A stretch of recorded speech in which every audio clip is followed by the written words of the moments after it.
நாட்டின் பல்வேறு பகுதிகளில் இடம்பெற்ற வாகன விபத்துகளில் 4 உயிரிழந்ததுடன் 16 பாடசாலை மாணவர்கள் காயமடைந்துள்ளனர். கொழும்பு டோரிங்டன் பகுதியில் இடம்பெற்ற வாகன விபத்தில் பலர் காயமடைந்துள்ளனர். விபத்தில் காயமடைந்த 16 பாடசாலை மாணவர்கள் வைத்தியசாலையில் அனுமதிக்கப்பட்டுள்ளதாக தேசிய வைத்தியசாலையின் பணிப்பாளர் டாக்டர் அனில் ஜாசிங்க தெரிவித்துள்ளார். வைத்தியசாலையில் அனுமதிக்கப்பட்டுள்ள மாணவர்களுக்கான சிகிச்சைகள் வழங்கப்பட்டு வருவதாகவும் அவர் குறிப்பிட்டார். ஜீப் வண்டியொன்றும் பஸ் ஒன்றும் மோதி இன்று காலை 6:45 மணி அளவில் இந்த விபத்து இடம்பெற்றது.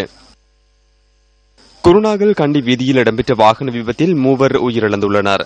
முச்சக்கர வண்டியொன்றும் கேப் வாகனம் ஒன்றும் நேருக்கு நேர் மோதி இன்று அதிகாலை விபத்து இடம்பெற்றுள்ளதாக போலீசார் தெரிவித்தனர்.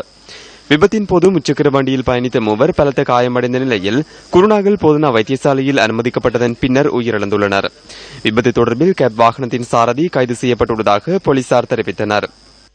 திருகோணமலை உப்புவெளி பகுதியில் மோட்டார் சைக்கிள் ஒன்று வீதியை விட்டு விலகி விபத்துக்குள்ளானதில் ஒருவர் உயிரிழந்துள்ளார். மொரவ பகுதியில் இருந்து திருகோணமலை நோக்கி பயணித்த மோட்டார் சைக்கிள் ஒன்று வேக கட்டுப்பாட்டை இழந்து நேற்றிரவு விபத்துக்குள்ளானதாக போலீஸ் ஊடக பேச்சாளர் அலுவலகம் தெரிவித்துள்ளது. திருகோணமலை வரோதய நகரை சேர்ந்த 30 வயதான ஒருவரே இவ்வாறு உயிரிழந்துள்ளார். சடலம் மீதான பிரேத பரிசோதனைகள் இன்று இடம்பெறவுள்ள அதேவேளை உப்புவெளி போலீசார் மேலதிக விசாரணைகளை மேற்கொண்டு வருகின்றனர்.